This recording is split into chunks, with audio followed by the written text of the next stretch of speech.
Antoine Berman. L'âge de la traduction, la tâche du traducteur de Walter Benjamin, un commentaire. Mes séminaires au collège. De 1984 à 1989, j'ai donné régulièrement des séminaires de traductologie au Collège international de philosophie. Les séminaires du collège sont étroitement liés à mon travail de recherche et d'écriture.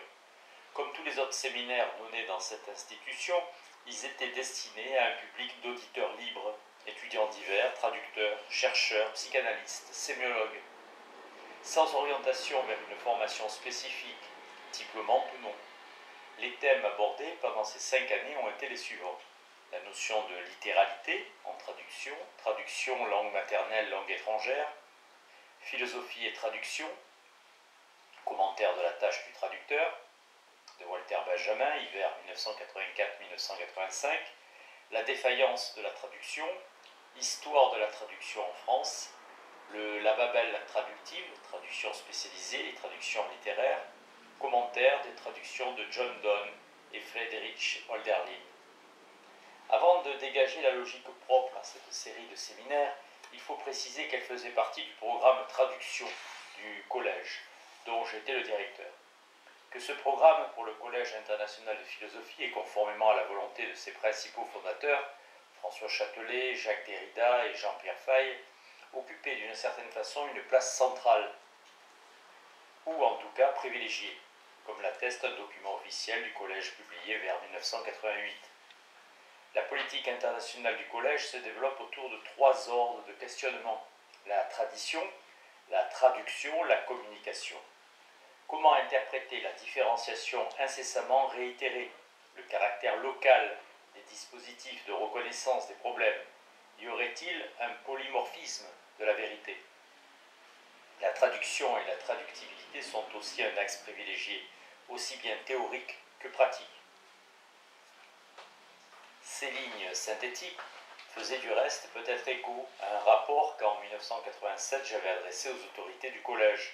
Un rapport qui reprenait des réflexions esquissées dans l'épreuve de l'étranger en 1984.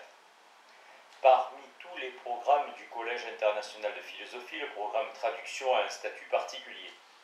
Ce statut particulier réside d'abord en ceci, que tous les autres programmes et leurs séminaires correspondants, quelle que soit leur thématique, sont concernés par lui. Dans tous les cas, à un moment ou à un autre, le travail de réflexion rencontre le problème de la traduction de certains textes.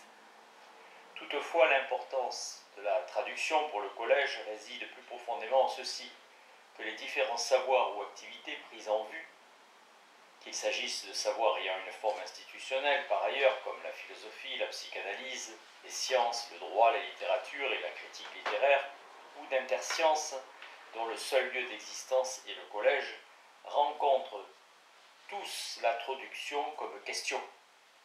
Prenons les cas plus aisés à aborder des savoirs et activités ayant déjà un nom, et un statut dans notre société.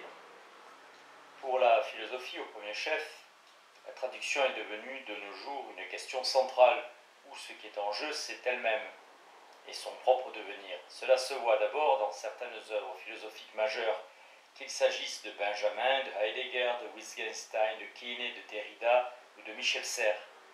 En tant que la philosophie moderne se pose comme une réflexion, elle-même très multiple, sur le langage et les langues, elle rencontre impérieusement la traduction comme question, en tant qu'elle se pose comme réflexion sur la tradition et son histoire. Elle la rencontre non moins nécessairement. En tant qu'elle découvre peu à peu qu'elle s'est constituée par la transmission de ses catégories fondamentales, par le transfert des Grundwörter, des mots fondamentaux de la pensée grecque, du grec au latin, puis du latin aux langues modernes. Elle rencontre également la traduction comme tradition problématique, en tant qu'elle se découvre divisée en traditions langagières et culturelles bien différentes au sein même de l'espace occidental, philosophie allemande, philosophie française, philosophie anglaise. Elle rencontre également, horizontalement cette fois, la question de la traduction, en tant qu'elle se pose la question du dialogue avec des formes de pensée extra-européennes et non philosophiques, Inde et Japon. Elle rencontre encore la traduction, en tant enfin qu'elle est confrontée à la dissémination mondiale de ces catégories et de ces textes. Il y a de la philosophie en Amérique du Nord, en Amérique latine, en Chine, en Afrique. Elle la rencontre également. Telles paraissent être très grossièrement énumérées les 6 dimensions repérables dans lesquelles la philosophie doit affronter la traduction comme un destin actuel. Dès le début, la traduction n'a pas été moins essentielle pour la réflexion du collège sur la science et les technologies. En ce qui concerne la psychanalyse, on sait que d'une part, dès l'interprétation des rêves, le concept de traduction a fonctionné dans son corpus comme un concept central. Il suffit de voir le nombre d'articles, de numéros spéciaux de revues, de colloques et de tables rondes consacrés par les psychanalystes à la traduction pour mesurer que, pour ceux-ci, traduire constitue une question plus que brûlante.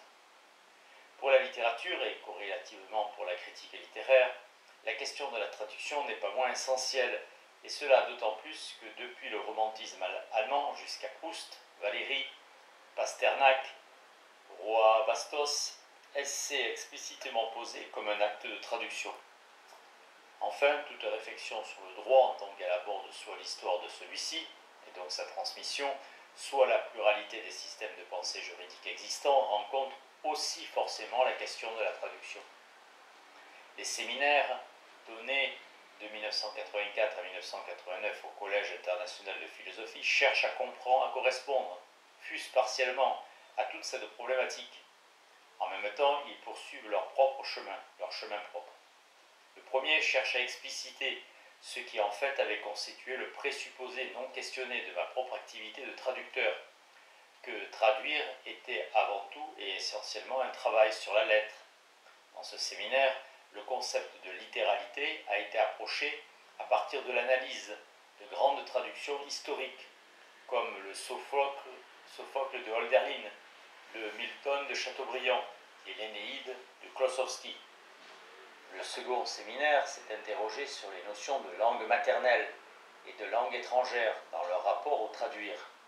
Ont ainsi été étudiées les représentations de la langue maternelle et de la traduction chez Dante, Nebrija, Dubélé, Grimm, Schleiermacher, ont été approchés en outre des phénomènes historiques déroutants, comme le polylinguisme de la Renaissance et du début de l'âge classique, l'autotraduction et la pratique de la variante au XVIe et XVIIe siècle. Le troisième séminaire a été essentiellement consacré aux commentaires d'un texte majeur sur la traduction. La tâche du traducteur de Benjamin, le commentaire portant à la fois sur l'original allemand et sur la version française, alors existante, celle de Maurice de Gandillac. Ce séminaire a été très riche d'enseignements, car le commentaire, en tant que mode traditionnel d'explication des textes, est lui aussi un travail sur la lettre, très proche de la traduction. Il permet une analyse micrologique d'un texte traduit qui a un impact pédagogique considérable.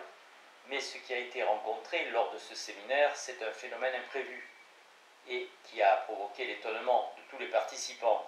La traduction de Benjamin, pourtant effectuée par un germaniste philosophe chevronné, auteur entre autres de traductions de Maître Écart, de Novalis, présentait des défauts inexplicables. Oubli de phrases essentielles, contresens, confinant au lapsus, failles ou ruptures terminologiques, mots étrangers dans le texte naturalisé, citations réécrites et autres failles déroutantes. Ces failles, qui nous troublaient au fur et à mesure que nous les rencontrions dans le mouvement du commentaire, d'où venaient-elles? Certes pas de l'incompétence du traducteur, mais bien semble-t-il de la psyché. Qu'est-ce qui, dans l'acte de traduire, venait empêcher sa réalisation? Telles furent les questions qui ouvrirent un quatrième séminaire sur la défaillance de la traduction, visant en fait à développer une analytique du sujet traduisant. Visant seulement car on dirait qu'un impénétrable brouillard semble peser sur toute réflexion relative à la subjectivité du traducteur.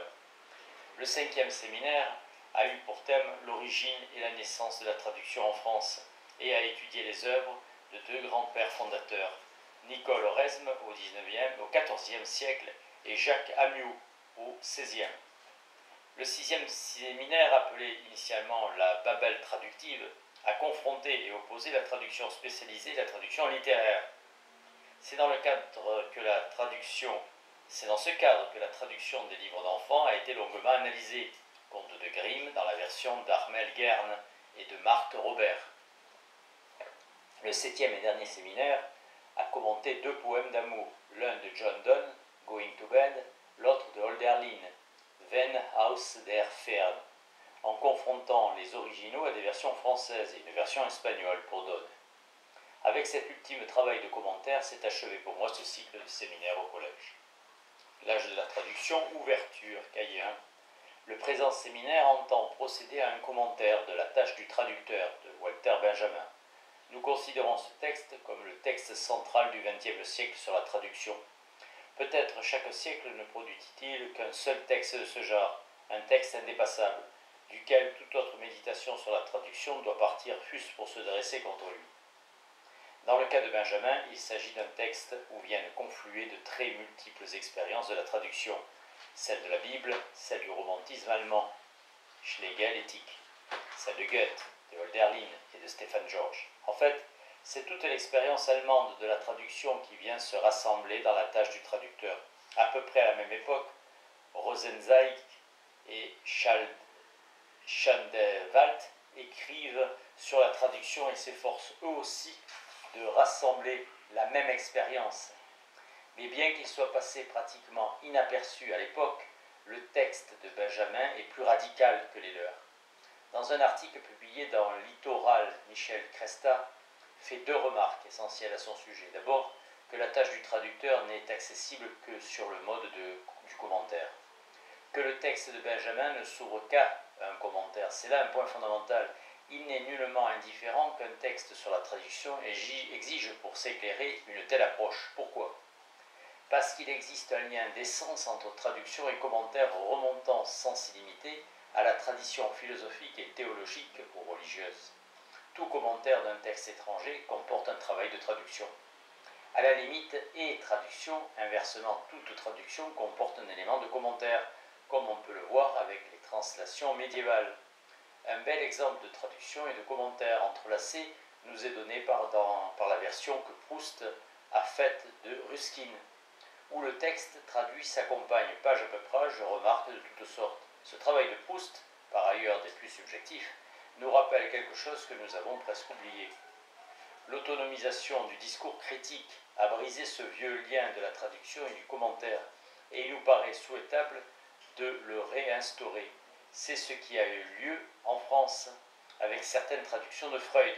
Je pense au travail de Granoff, Ré, dans l'occulte objet de la pensée freudienne, où la relève de la traduction par le commentaire est admirablement thématisée. On ne voit pas pourquoi cet entrelacement radical du commentaire et de la traduction ne s'étendrait pas aux œuvres poétiques et littéraires, lorsque celles-ci l'autorisent.